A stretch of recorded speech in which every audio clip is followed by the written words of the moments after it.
But this is the death where I really started to think, holy shit, the amount of PTSD this man must have. Mhm.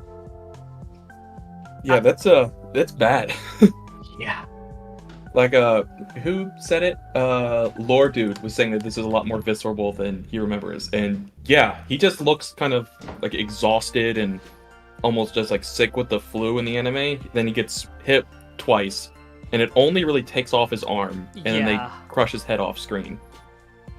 But this, it literally, like, it hits the top of the shoulder and rips everything from the shoulder down to the entire bottom of his legs, just off of that edge. Like he's getting filleted. He'll be all right. He'll be all right. But I yeah, made the joke for him, so sorry. Just a Mountain Dew will. it's in the anime, I will say Yusuke Kobayashi's fucking voice acting is so phenomenal. Like the way he is able to do those death screams, it gives me chills even just thinking about it. Like, I think this is definitely a turning point in the series, personally for me at least. This is where I started to think, whoa. Like, how I better start paying attention. Yeah, like how is he gonna keep on going? Because and this was a really smart thing Tappei did with him dying in his sleep the first time, to add some mystery as to why he reset and confuse the audience, and then come out with this phenomenal writing, absolutely amazing. I remember watching this for the first time. I think I was watching it with Vivi, and it was insane. As a person coming to this series pretty recently, after like the first arc, and I was like, oh, this can get pretty intense, and then I started watching, and I think you're right, where it's like, yeah, this is kind of where I realized how much Subaru's going to go through in the entirety of the series. And it's kind of one of those things where, even though I would say for sure web novel Subaru is much more of a grey person than he is in the anime, at least until arc 3, where all the turning points happen, but you can't help but feel sympathy for him. Like, this is like I'd probably say the most worst imaginable situation you could think of someone going through. Like the trauma of not only feeling this pain, but immediately like coming back from it, that like not having time to even mentally recover, like the whiplash of it, the terrible trauma and pain, and then the feeling of losing all your memories and relationships with people. It's abysmal. Yeah. I'm not going to speak too much for what's coming still, just for anyone. This is not as bad as it gets, even in this arc. Like, I was gonna he is say, still at the middle step here. This next death, I think, Wolf, you said that this one you think is your favorite. I think the next one is. I would say they're tied for me personally, but I think this is okay. The death that kind of woke me up to thinking a bit more deeply about the series, and then this next death. Oh my god! It became a masterpiece favorite anime after that episode for me personally. The next death hurt me. I think it physically hurt me. Yeah. I was convinced there was a conspiracy I didn't know about after the next one, but this is the one where I see it, and I put my phone down and I'm just like, okay, this deserves full attention now. So this is not just going to be him looping and having fun situations with the maids in different orders anymore, like I thought it was. This is a masterpiece. Peak fiction. And I think, because you said, like, the web novel, he's a little bit less of, like, a hero character. He's a little bit more... I think Goofy might be putting it lightly, but he is a little bit more weird. He's a grey and way more flawed person than he appears to be in the anime, which is why his change in behaviour in Arc 3, I think a lot of people in the anime, it was so, like, almost like 180, like, what the fuck, where is this coming from? Whereas Subaru goes through... that progression makes a lot more sense when you look at it from the eyes of the light novel or the web novel, I think. Well, he's not Rudius. That's good. Well, I'm just he gonna say got close. He got close. He got close, but not that far gone. But to be fair, Not there. He's not there. No, he's not. They also, the thing with Subaru being seen as it being like super jarring in the middle of the capital is he's gone through at that point 4 rounds of basically censorship and translation issues. So like web novel, since I'm doing it like word for word literally, like we see what's actually being written because we don't have to worry about like publications or censorships or TV ratings or anything. The light novel still uses most of the same terms, but if you're reading it in English, like they won't say horny or turned on. They're going to say like excited or happy. Yeah. Or like pent up at their absolute worst. And then the anime, even from the light novel, which still has less than the web, does make those same kind of censorship changes for Subaru specifically. And then the subtitles do that again. So you can still hear him say a few of the super weird stuff in the anime if you're listening closely to the actual Japanese. But if you don't know what those words are, you'll never catch it. Yeah. Just the tonal shift from him going, because that scene with Amelia kind of going through the lessons, and he says a lot of creepy things, and he tries to look up her skirt, and then the tonal shift to the death is, I think, crazy to me. Yeah. Mhm. I think a really sad element of that conversation, which I did not pick up at all in the anime, but seeing it from the perspective of the web novel, is that Subaru, like Emilia can tell, Subaru is not serious, like at all, at any point. And I think the only time he is fully serious is when he seems that he says he's excited for the next day. And the smile Emilia sees on his face and like the expression is what makes her be like so nice to him as she leaves. Mm-hmm. This Amelia has also seen almost exclusively a fake Subaru. Like he's been putting on an act and intentionally like cutting corners and doing worse the entire past 4 days just because he's trying to make everything a copy of itself. Yeah. So she doesn't even like the last time we had the equivalent of this scene, it's a lot more genuine the whole way through, where this time he's acting his cringe mode more through it, and she can tell, she can notice. And obviously Ram and Rem were able to pick up on it too. Yeah. It's I don't think I've ever read or watched a series that completely deconstructs a main character the way this story does. Like just psychologically, like even his beliefs, like the way he acts. Because it's the main tragedy of I think this Subaru in the early arcs is that Subaru deep down is a wonderfully good person.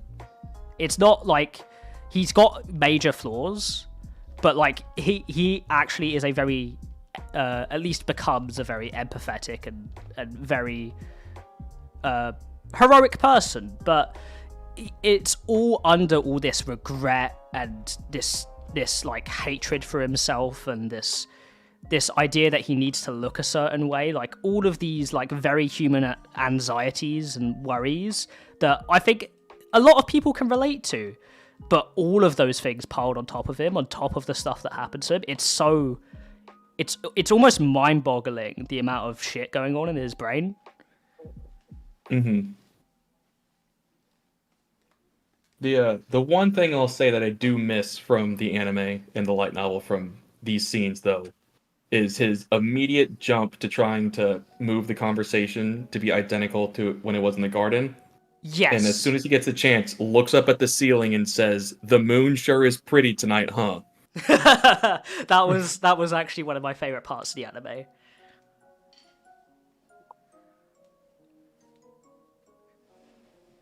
All right. Are we good for 18 then? If anyone else doesn't have anything else to say, I think I'm good for 18 as well. Mm-hmm. I am. Oh, sorry. No, go ahead. For the narrator, right after you say the Arc 2 Chapter 18, I'm going to be playing the. I think it's gonna be the Call of the Witch, the woo. I'm gonna cue Wolf in with like when that ends, so you're gonna hear silence on your end for a moment. But for everyone watching live, they're gonna hear a sound effect. I think this one should be the respawn. The respawn? Okay, that's what I was thinking too. Also, where's that echo coming from? I think someone's mic picked it up when they were also talking. Oh, sorry. No, I didn't have both headphones on. It's Wolf's earphones. We're good. Never mind. There we go. Oops. Common, did you want to narrate this first half? Or... Wait, I can do it, yeah. It's like a 90-10 as well. Rather than half and half. Oh, yeah. Yeah, I see the split. Someone send me the chapter. Do we have it pinned in the YouTube chat? I'm getting it now. I can grab it. Perfect. I can take after the break if you'd like. That works. Perfect. So, Common, you heard what Kyle said with the... Okay. Yeah. And everyone is ready. Oh, I guess there is 2 breaks. There's one right at the start and then one much later down. We can just swap back if that works. Y'all's call. I'll put in the notes to switch when it needs to. So if someone wants to take the first and last, and then someone else do the middle, that can work, or however you want to do it. I can do the first and last. That Sounds good. Yep. Citrus, and then... Alright. Those are in there. So then you'll be starting Common. Alright, if everyone's ready to go. You got your Betty voice ready, Kyles? I do, in fact. It'll be better, I promise. Arc 2, Chapter 18, The Third Meeting.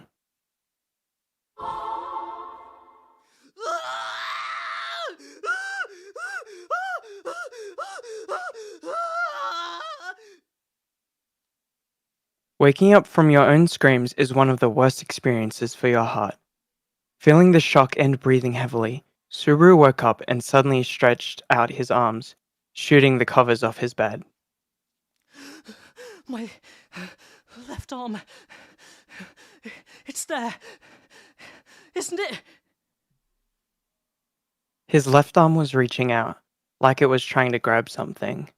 The rest of the left side of his body, which had suffered the same fate as his arm, was also there. Even though it was only gone for a short time, losing a limb had given Subaru the greatest sense of loss. He raised himself up, checking that he could still move his arm around his shoulder. There was no sign of a tear on his left side, and, naturally, there was no sign of a dog bite on his restored left hand. If the scar had been there, it would be a nightmare for Subaru, as he had fallen asleep on the night of the attack. I returned. Or should I say I was sent back? That's what the missing scars mean, right? I lost Lord Fate and was forced to go back in time again. Well, in this case, it might be better to say that even though I was lost, I was given another chance to try again. Reaching that conclusion, Subaru had suddenly become aware of what time and day that meant it was. Based on how his return by death worked, since he came back, it should have been his first day at the Roswell mansion. It was possible, however, that his return point had changed, so he had to be certain and check. Oh, sorry about that. Good morning. He had finally noticed the twins hugging each other in the corner of the room, staring at him. It surely must have been a surprise to have seen an unconscious man waking up screaming. The two didn't respond to Subaru's absent-minded greeting, holding each other close like small animals. Subaru Subaru scratched his head, wondering what to do. Surely the girls had forgotten him again. That brought a faint pain to his heart, but Subaru ignored it, smiling at them. He needed to be friendly and sincere. They may have forgotten about him, but Subaru definitely remembered them. Sorry for the trouble. Natsuki Subaru is awake now! He threw off the rest of his covers, and jumped from the bed, landing in a ferocious hawk pose. By the way, could you tell me what the time and day is? Thus, the first day at the Roswell mansion had begun. Subaru thought back to the unforgettable fourth night, once again. He had made his promise to Amelia, and it happened after midnight, when even the flowers and trees were asleep. The cold that struck Subaru had been so powerful that it drained his strength and energy from his entire body. It could have weakened him to the point where he dies in a fairly short amount of time. So, that means I probably died of weakness in my sleep the first time. Not too dissimilar from pulling apart a ball of cotton, it was a steady, slow death, but a certain one. He had just experienced what it was like when he was awake. If that happened to him when he was sleeping and defenseless, it would have overcome him and kept him unconscious. Permanently. The sound of chains, huh? He could speculate all day whether the weakness that had killed him in his sleep or not, but he didn't know where to start regarding that. It was the distinctive sound of chains overlapping one another. He could clearly remember it striking his eardrums. Immediately after, there was an impact and the left side of his body was shredded. Even just thinking about that scene made him start to go numb in the left half of his body. His physical body had no memory of the experience, but his soul was fighting the memory. He wasn't sure when he had grabbed it, but he was holding his left arm.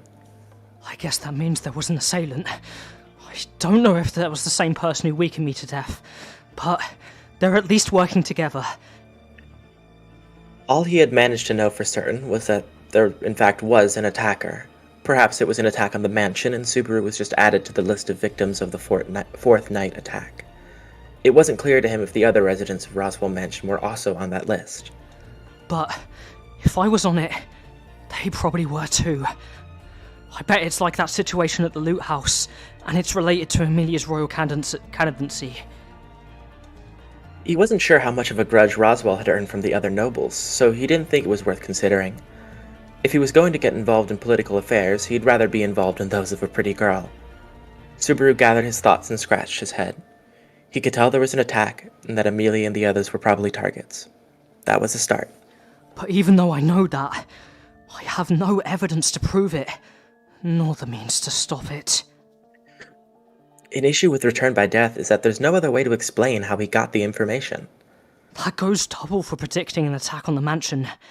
Even if I beg and plead Roswell for him to prepare for an attack, how could I prove it worked if the attacker sees the preparation and calls off the attack?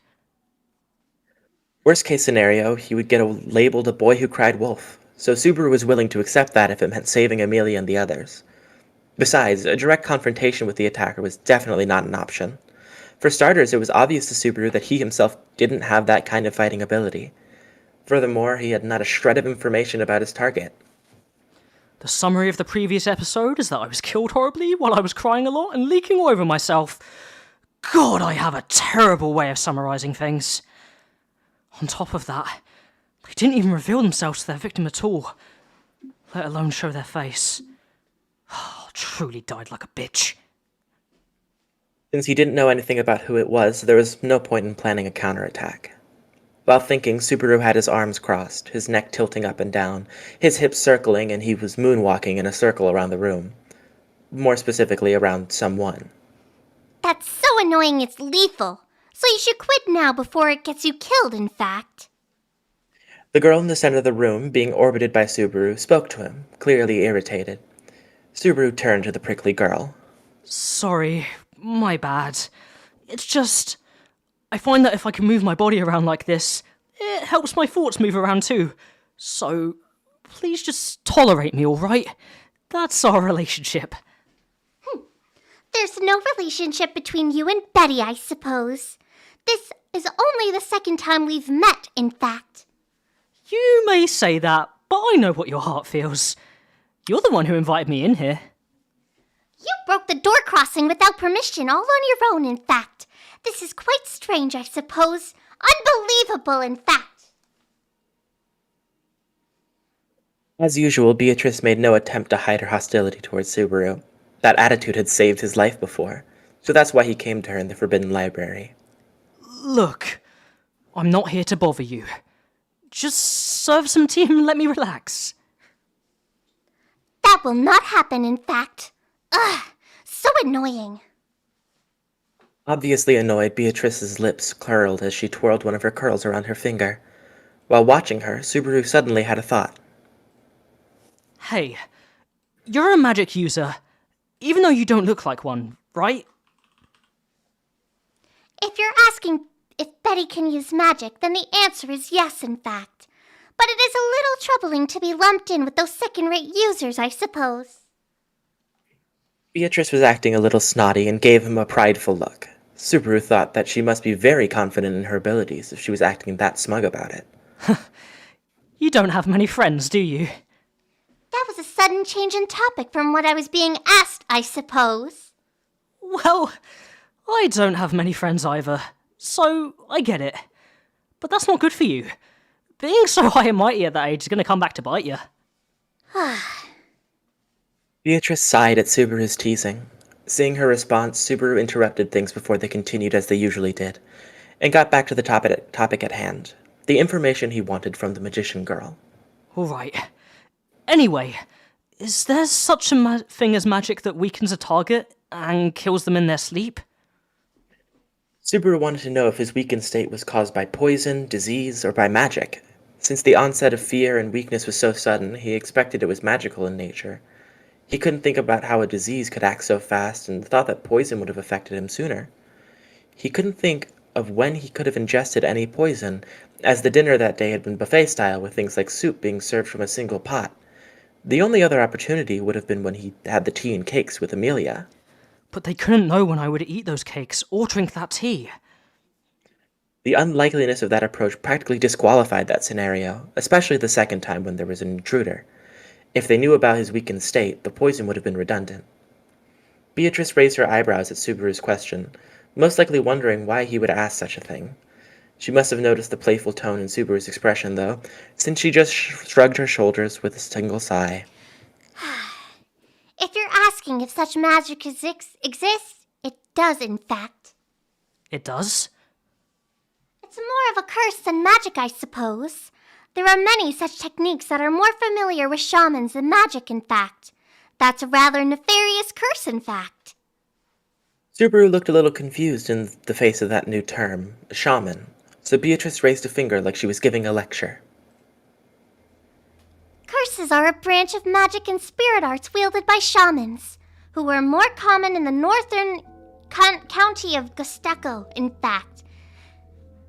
It's the only thing they can do well, since they're too worthless to use their talents for anything else, I suppose. But they can kill people with their curses, can't they? You missed the important part, in fact. Their only purpose is to harm others. There is no more pettier waste of mana, I suppose. Beatrice seemed to have a deep-rooted hatred of curses, so there was no point in trying to argue about it. Subaru didn't have the stance needed to defend curses against her anyway, so he just leaned in, eager for more information. So then, curses. Is there one that works like how I described earlier? It could be done, in fact. However, there's an easier way of going through the trouble of calling a shaman, I suppose. Beatrice gave Subaru a knowing smile and slanted her eyebrows. Then, she suddenly spread her hand open in front of Subaru's face. What? Subaru suddenly felt drained and collapsed onto the floor, shaking violently. Although he managed to only fall to one knee, he was still breathing. He felt like he was in danger of falling unconscious.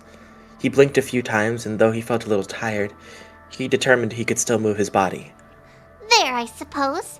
You've experienced it yourself. Beatrice looked at Subaru and gave a small, self-satisfied laugh. She smiled behind a hand covering her mouth, something that's usually an elegant gesture, but considering what she had just done, it was all too much for Subaru to call cute. Damn. What was...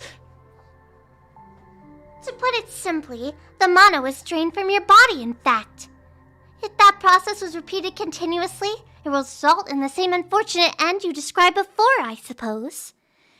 This is a much simpler relying on curse-wielding shaman, in fact.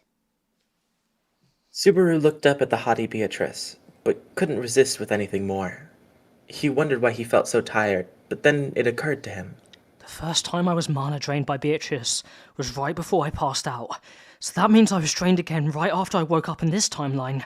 Are you trying to kill me? Only a little was taken, in fact. If you became a carcass here, Betty would have to step over you every time she wanted to grab a book, so your carcass would be a real problem, I suppose. Don't call me a carcass. It makes me sound like a bug. Subaru received a gaze that hinted towards her really feeling that way, and was starting to wonder why she called this place a safe haven. He checked the sensation in his limbs, confirming his strength was back, and stood up. He tapped his foot on the ground before putting his weight onto it. Don't tell me that you're the one who kills me.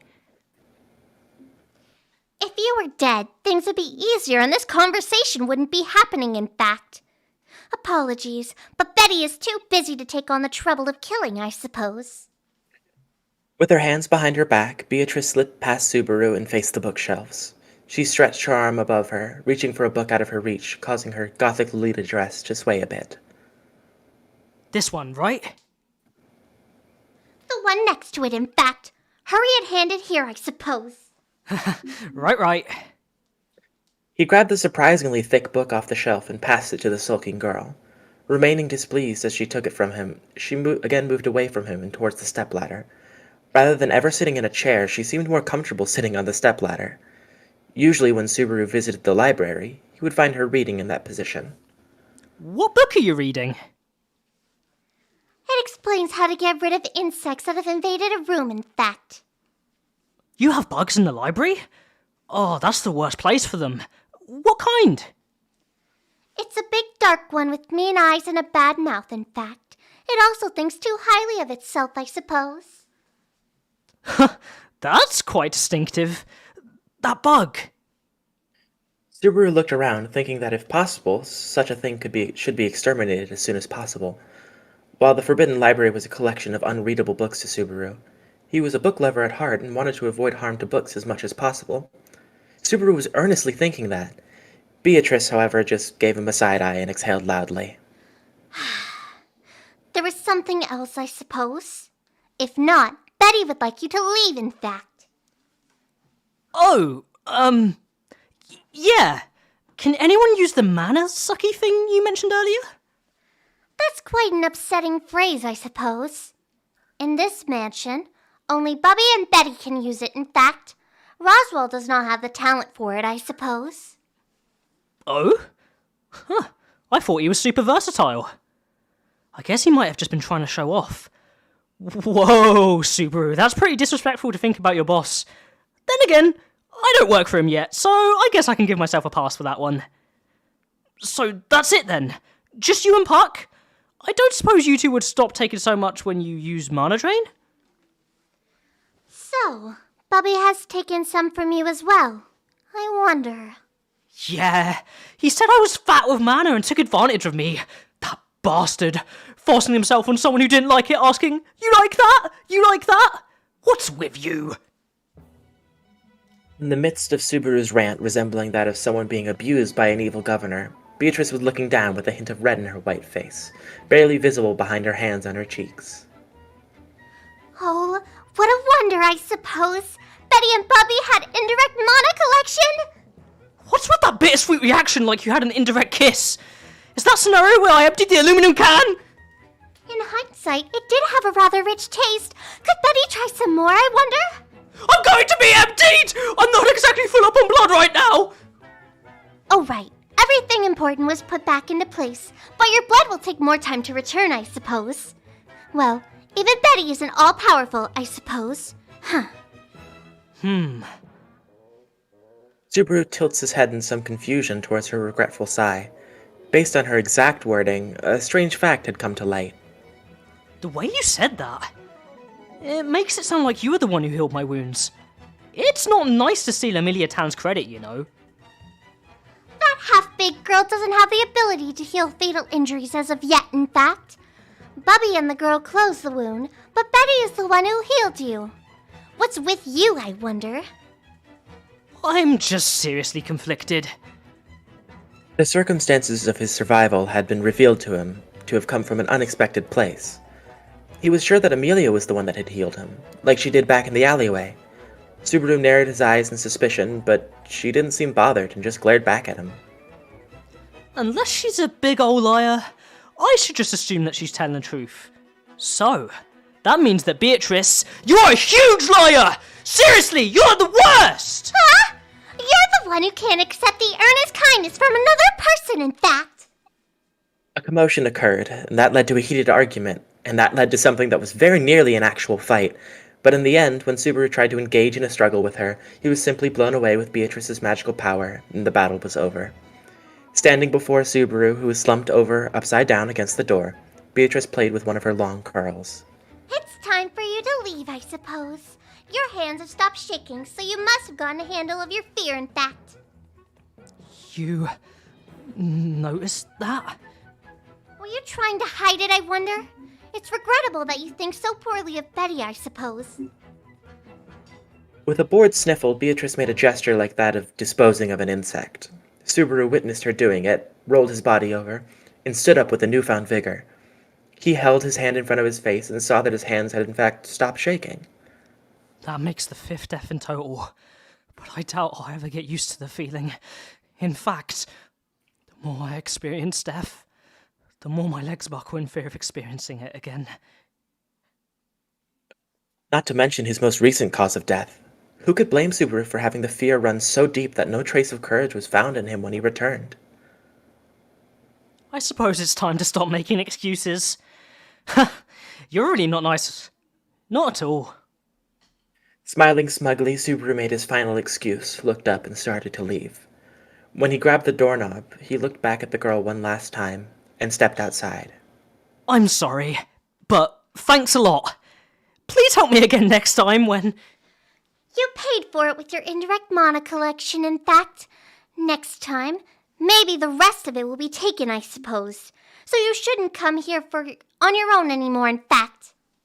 Right. Beatrice looked down at her book after Subaru's curt response, ignoring him. Subaru turned so she couldn't see his smile, opened the door, and passed through the door crossing. Wait a sec! Was I the insect you were talking about earlier? You were leaving, in fact. But would you prefer to be blown away, I suppose? Subaru passed through the door crossing anyway, when he was blown away.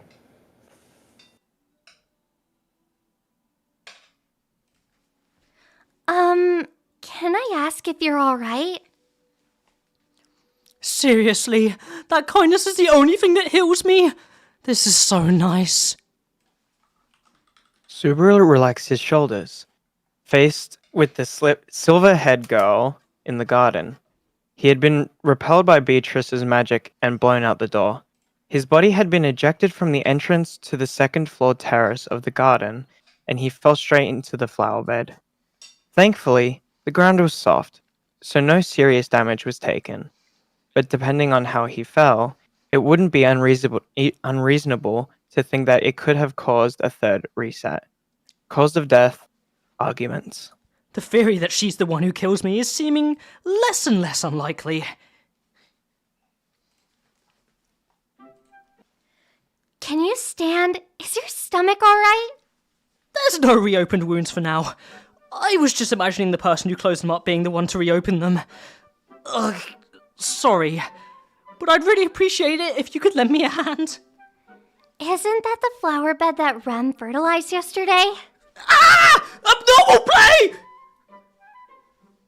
He pulled out the right half of his body, which was pressed into the flower bed, and rolled out of it. Amelia, who had been watching him from a distance, approached Subaru while he frantically wipes the mud and what might not be mud from his clothes. That doesn't count! That doesn't count, right? It was yesterday, so it's just dirt by now, right?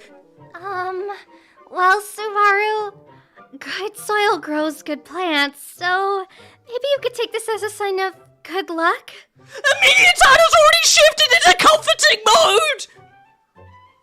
In other words, it was definitely counted. Perhaps taking pity on Subaru, who was crying and shaking out his sleeve, Emilia gave him a pained smile and then gently put her hand in her pocket. Puck, time to wake up. In the palm of her hand lay a brightly shining green crystal. The light coming from the crystal formed a shape, and soon after, the light solidified. A small grey cat appeared from the top of her hand. The cat stretched, yawning widely. Morning, Leah. Subaru, you're awake. Good morning, Puck.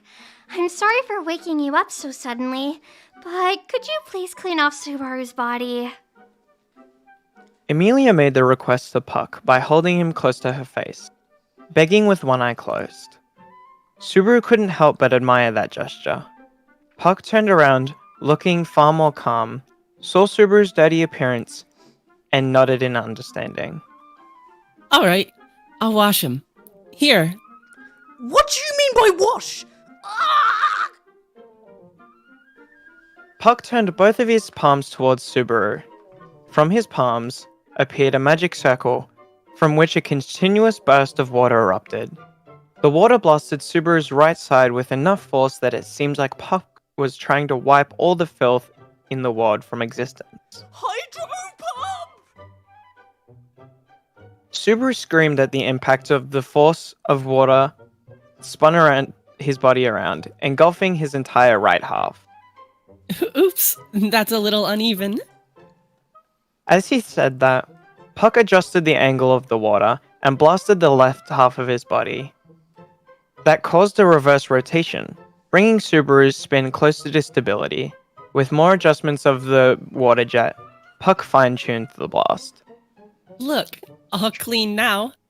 Right then left, my heart was spun around over and over. How's... Falling onto his knees and arms on the water-soaked ground, the overwhelming urge to vomit came over Subaru. Due to his empty stomach, however, all that came up was spit. Despite the torturous treatment, he did feel a little better. Wiping away the spit from his mouth, he slowly got up. That hydro pump was awful! I thought I was going to lose my arm. Hey! You can't be the culprit, right? I have no idea what you're talking about, but do I look like someone who would do such an evil thing? That hurts, Subaru. Despite having just blasted Subaru with the stream of water, Puck still pouted at the accusation. In response, Subaru just flicked him on the forehead and turned back to Emilia. It was the worst reunion yet, but his negotiating power going forward depended on how he could recover from this. He felt that he hadn't gotten along well with Emilia in his previous 2 times, so he decided to use that as a basis to push forward from. He thought about what his first words should be. Huh? Sorry, no. What are you two doing? I'm dying. Pointing towards Subaru, who looked like a wet rat, Emilia suddenly burst out laughing. Then the entire plan blew up in Subaru's face. Subaru was stunned for a moment by her reaction. He thought she might have even rolled on the floor laughing if they weren't outside. He turned to face Puck, who had started floating at some point. Well, guess first contact was a success. Thanks for the backup, father. Who are you calling father? My daughter won't be taken that easily. Puck spoke proudly, turning his chest away from Subaru. Hearing that, Emilia burst out laughing even more than before. Amazing job, guys! Yippee! Woo! Vivi, your Puck is iconic. Thanks. Yay, friends, we did it! We did it. We did it. Hooray! The cursed stream made it. Betty was a little rough. Thank you for sticking with me. I thought Betty was It was great. great. Thank you. I haven't done any vocal warm-ups today or prep. My brain is all over the place. Yeah, The laugh was Tim! adorable. Thank you. I tried really hard to not sound cringe. The worst part of voice acting is fake laughing. It was really cute. I was thinking about everything cringe all at once. All the cringe in the world coalesced into this one moment. Oh no, cringe. Cringe!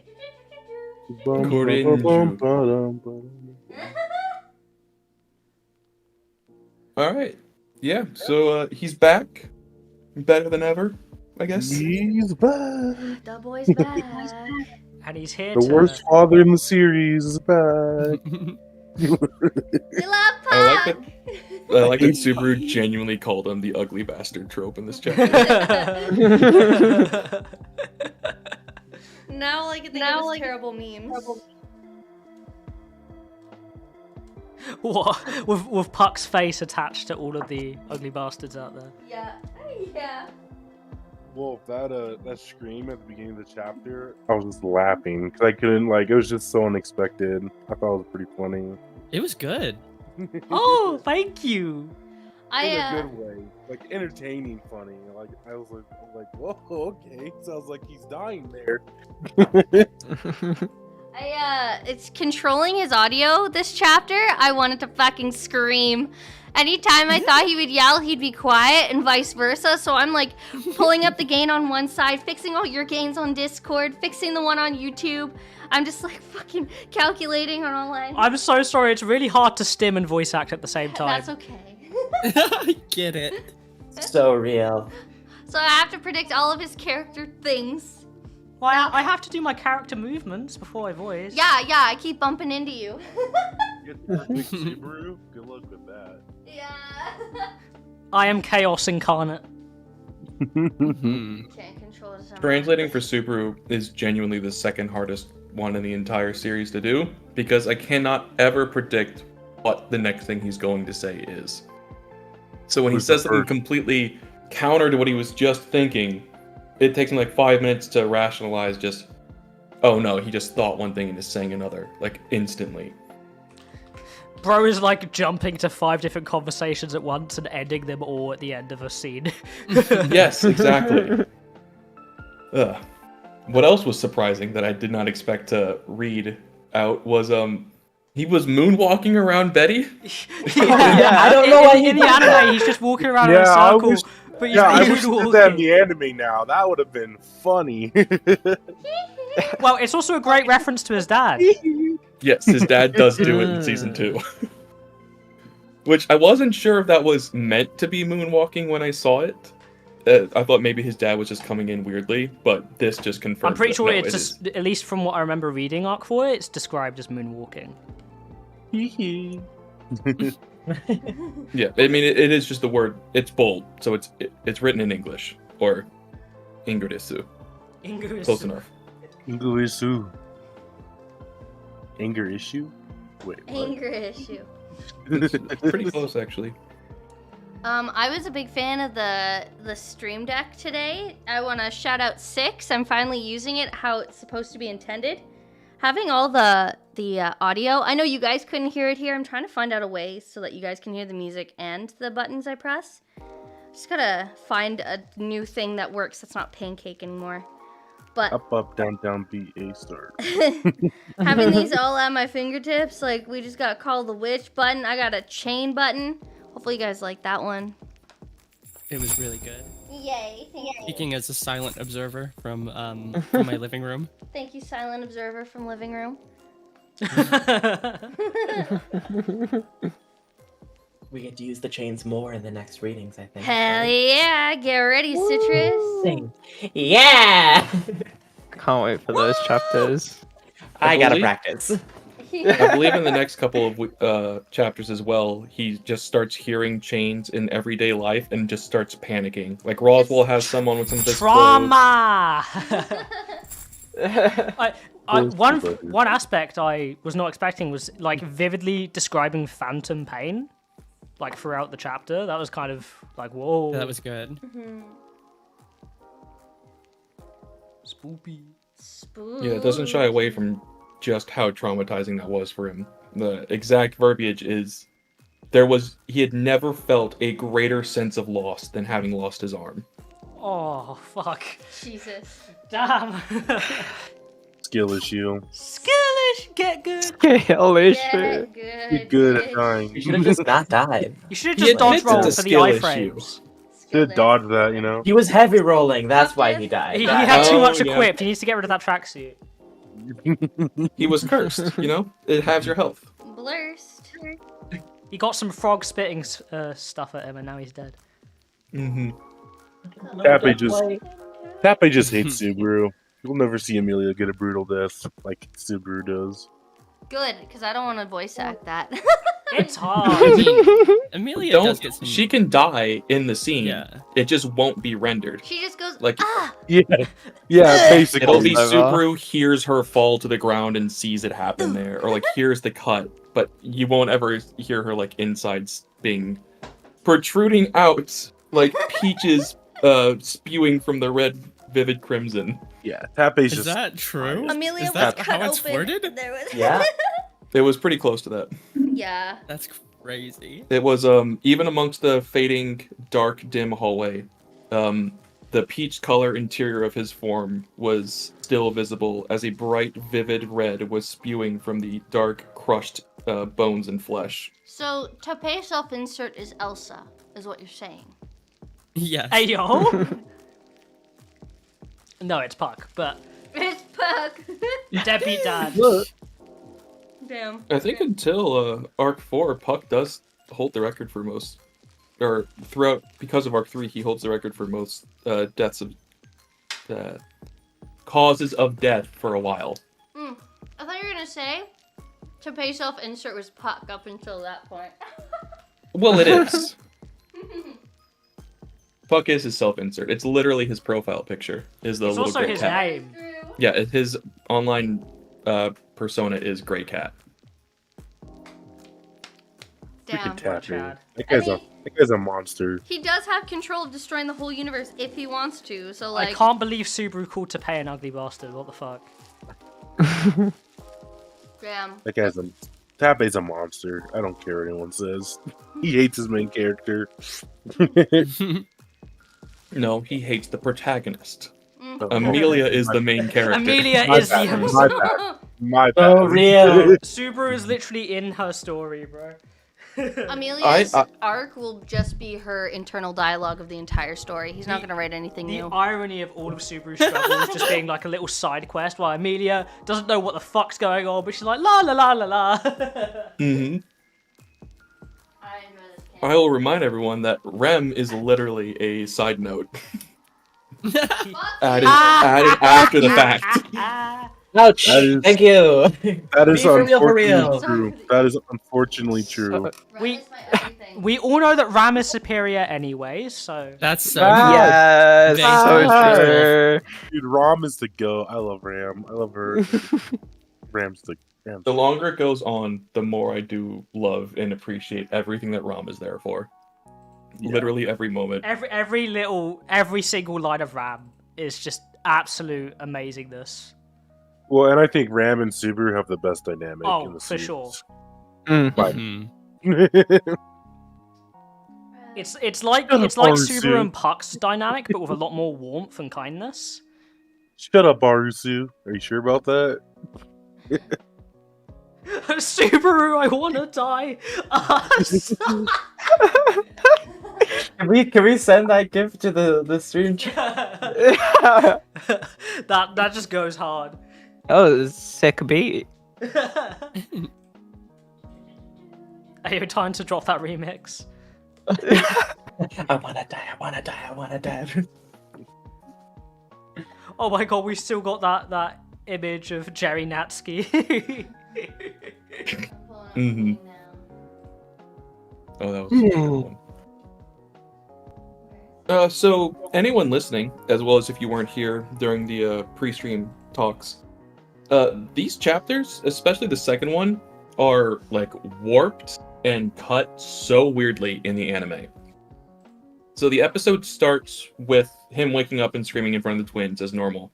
Then he starts talking to Beatrice, and is pacing around her, which they show by just spinning her around instead of spinning Subaru.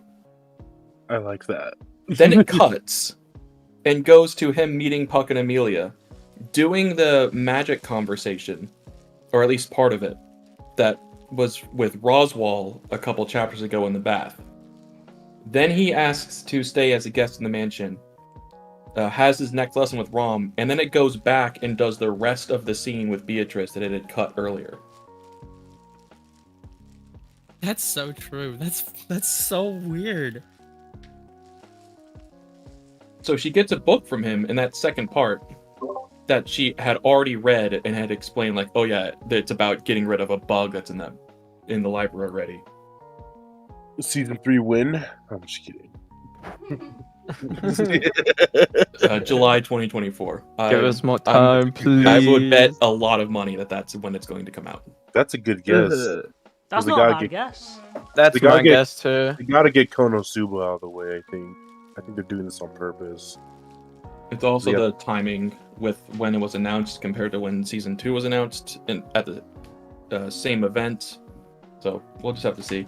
I just pray and hope it gets the adaptation it deserves. I just want my boy. I just want to see my boy Ryan go. I love that guy. He's such a good guy. Good guy, Really? Reinhardt. Good guy. I just want more Subaru and Betty together. Yes, Oh it's my so God, cute. So true, so It true. is cute. It is cute. Yeah. I'll do it.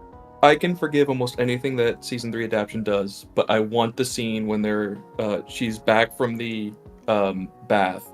Her hair is not curled for once, and Subaru flicks her toe, which she pretends hurts a lot more just for attention. That's it. Wait, That's was that in the light? Was that in the light novel? Yep. Oh, didn't know she had. Didn't know she. Oh, I knew she could have straight hair, but she chooses not to It was For wet. for some freaking reason. Yeah, her form is just kind of defined. The clothes aren't really clothes; they're just her. Mana.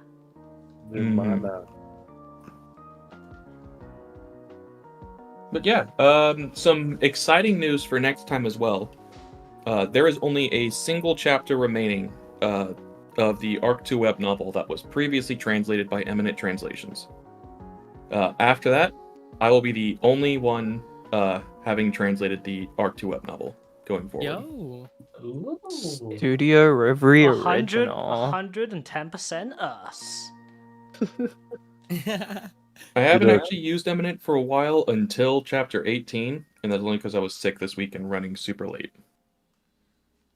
But that will be the end of that era, and then it'll only be us. That's crazy. I'm honestly, I'm so excited for the future of Reverie. It's been so much fun, coming back every 2 weeks and working on all the other stuff on the side. It's been so much fun. I love having all of you guys here and everyone watching too. Thank you for always stopping by and supporting us. We love you so much. I feel very lucky to be a part of this group. It's always awesome to be here with y'all. Yeah, I don't know what it is about Reverie, but there's always something that, whether I'm busy that week or whatever, I always come back, It's just it's like a nice sense of community. We're a family. Oh, hell yeah. I can't say that. I'm the cringe CEO that's like, oh, we're all a family here at so-and-so corporation. We're all a family. I care about your needs. Except we We're all a won't. family here. So when you miss a single deadline, I'm very disappointed in you. It's like a family no, in the please! 18 You don't get to eat for a week. It's like a family pre You get a pay I will cut. deprive We you are- of water. we are family. Until you give me a droplet of content. Yo. Uh-oh. We're gonna become a content farm. No, I'm talking about the... Whoa! Oh. Calm down, buddy. Yeah, sit down, shame. Banish her, everyone. I was just. You're fired. Shit. Well, You're fired. I'm not. We're on a family fire. Yeah. I control the money here. Y'all try to fire me. The $2 we get. You know what? We changed our mind. We love you. Yeah, We you're, welcome you're, you. you're We welcome always your welcome. service. Yeah. We're a family here at Studio Reverie. Yeah, you better change your tune, mister. I pay your rent. Damn, okay. No. Dude, my rent's Shit. Dude, my rent's outrageous. Just because I I'm gotta move. Subaru IOL doesn't mean you can do that to me, bro. What the fuck? How bad would you feel if Wolf got isekai'd right, like tomorrow night? That'd be crazy. Loki, I would like being isekai as long as I'm not in the ReZero world Yeah, with how you as gonna an call Studio us Super position. World? I don't know, Oh, that so- seems like a pretty sucky world too. If we're going pure off world building, it'd probably be Mushoku Tensei for me. But ReZero wouldn't be that bad as long as ReZero you're not trying wouldn't to be be bad. hero like If you aren't Subaru, you're probably fine. Well, see, my Yeah. attitude if I'm in the ReZero world is I see all these wonderful camps, I'm just going to walk in the opposite direction, go onto the furthest part of the country, just be fine. I just want to find Ren. You get summoned to Wallachia. Heck no! I would leave that country so fast. You I have can no imagine idea. you getting isekai to that world with me, and then you immediately just walk off to try and find Rem, and I'm just Yeah. left by myself in the middle of Lagunica, like, what the fuck? Come along, we're finding Ren. She would kill me because I smell bad. I got isekais right now, same, but I think it could pass as probably Amelia's tutor for a few weeks. But hey, if yo, pulling Amelia. Dude, I could easily manipulate Amelia. She's I'm so not easy. saying manipulate, like I'm What? I'm genuinely Oh, it's true. I can do anything. It's wild, dude. She's too easy. I was gonna say that's not really a flex. Amelia is very manipulatable. maybe you're disowned from this family, I don't know. Wait, what do you mean? I pay rent. But look, I'm Subaru bailing at the first sight of Pedalgeuse or Giant Puck. Like I'm fucking off to Kararagi Dude, if after I that. ran to the Pretty witch much. boat, I would just. Bye, guys. Fucking done. I cannot wait to do I would just become Chad Merchant that knows slightly more about economics than someone of the average world would know. How much is the coins worth? Yeah, how Wolf? much is the coins worth? Forehead? What's the Probably exchange better than rate? Canadian currency. Oh, good lord! So many words all at once. What did you guys say? What's the exchange rate for the US coins? USD, because Canada doesn't exist. One tiny coin. 10 tiny coin equals slightly medium-sized coin. I don't know, but you know what? They'll tell me. They'll be so nice. What's the about average it. cost of living in the capital of Lagunica? If rent's over $800 a month, Probably I'm more than You I would don't- make. I'm rent to Hey. move to Atlantic. They don't have a government that's gonna tell you you can't live in the woods. That's Yeah. true. They have no. Actually, No, they no, have the giant, monstrous dogs that drain your life essence while you sleep instead. That's okay. Not only is there that, but this is a feudal society. All of those forests are owned by the crown, which means if you hunt in that property, It's poaching. you can Yeah, get but who's executed. gonna catch I'ma be you? Who's gonna real. catch you? Reinhard. I would be Democracy, it's straight a- up going up to Reinhard, being like, "Hey, I'll be felt for you. Save me." And then I'm sad. He's got me I'm gonna go covered. Dude, if I got Reinhardt on my side, I would just annihilate the verse. I would even. I'm gonna- care. I'm gonna go up to Reinhardt and I'm gonna say I can be anything you want me to be. Baby, Marry I'll me, be But can you please? be his genuine friend? I'll be your best friend, Nah, buddy. I'll just walk up to Reinhardt, be like, "Hey, bro, you want to like conquer the world together? Let's go." He's don't not think he'd be- allowed I to. don't think he would be down for that, but No, I no, mean, we I could know be. you're sad, buddy, but I could be your best friend. No, we just But be who's- Let's hang out. we just be best friends. We'd be chilling with like the Sith. We conquer the universe. Boom. But who's I gonna could be the literally father stop figure him? you never had. Who's gonna stop Bro? Like nobody's gonna stop him. Nobody can stop him. Can't stop, won't stop. Can't stop, won't stop. Oh wait, can't get copyrighted here. Can Thank you imagine how terrifying it'd be if you got Isekai to the ReZero world and you randomly just stumble across Betelgeuse? Like, how do you handle that situation? Become a finger and then I leave as love soon as him. possible. No, if you become a I- figure, you can't leave. My same reaction to seeing Reinhardt. Hey, yo, I'll be Anything you anything you want. want me to be. So real. Is this situation that we have seen the You did not series, just or say are we that. like Subaru in this? We've seen the scenario? series. If you've seen the series, then he's super easy to trick. You just say it you would be the failed and series- didn't find me fast enough. Oh, yo, I would just dress up as Satella. Take over Amelia's voice. There you go. Just cosplay. Just cosplay. The rest of her goes, a witch! How do we defeat the power of the witch cult? Cosplay! Cosplay! They won't see it coming. Amelia comes ReZero out, who the cosplayer. fuck are you? I would just bullshit my way into everyone thinking I'm the Archbishop of Pride, despite having no power and literally That's doing what makes nothing. you the Archbishop of Pride, though. You so would not. You so would not be able to pull that off. No, the first time they're just like, bullshit. "Hey, we killed all these people so that you can have this meeting space private to plan stuff." You're not sticking around after that. You'd cry. I have too much empathy. Genuine answer. Most of us are probably helping Rome in the loot house. Oh, yo, Yeah. Oh, he- 100%. he's a boy. He's a lad. I tell you what, you know, Nah, there's no nah, one I'd screw that. rather just chill out with in the middle of the day and day drink with. All right. No, I'm gonna be with Appa Man. Appa Man's the goat. Can't forget about my boy. I'm Appa gonna be Man. with He doesn't I'm gonna let be with you. Appaman. I'm eventually gonna get him lost on the road. He gets eaten by Marbeast. I replace him for his family, and then I take his job. Yo, Dude, true. Applebaum His last wife time- is so cute.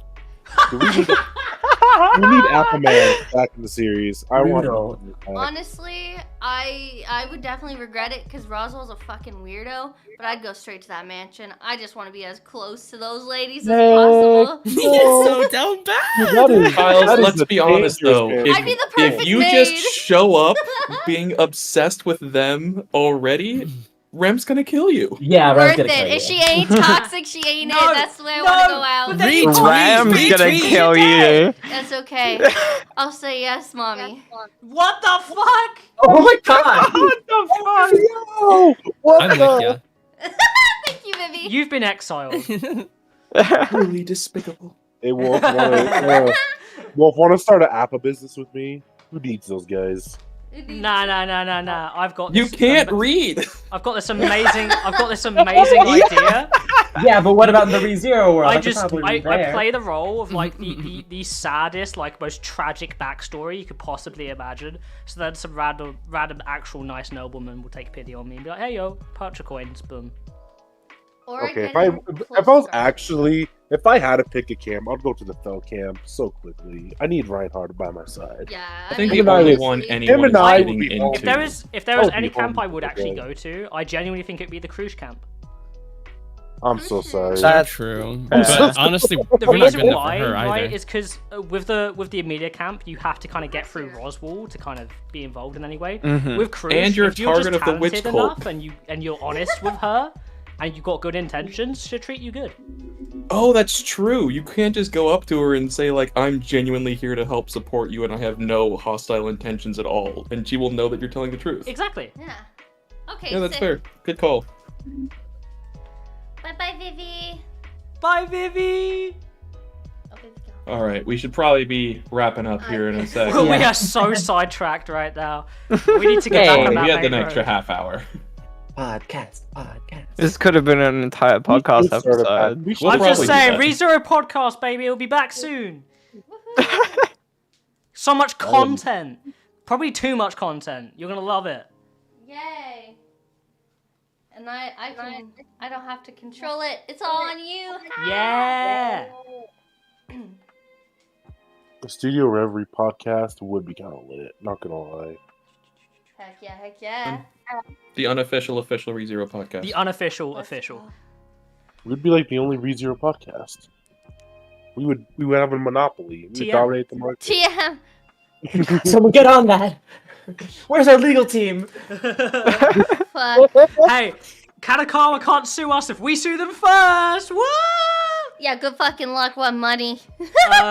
Well, you know. Hey, I'd how's be that coy. LOD I can coming? deal with these guys. Oh, it's not doing great. Anyways, we're gonna go talk about legal stuff now. Thank you everyone for sticking around and hanging out with us. It's been a blast. Thank you It so much has. for stopping by, guys. It's been so much fun. Like Super's arm. I agree. everyone. Thank you Bye, guys. everyone. Bye-bye.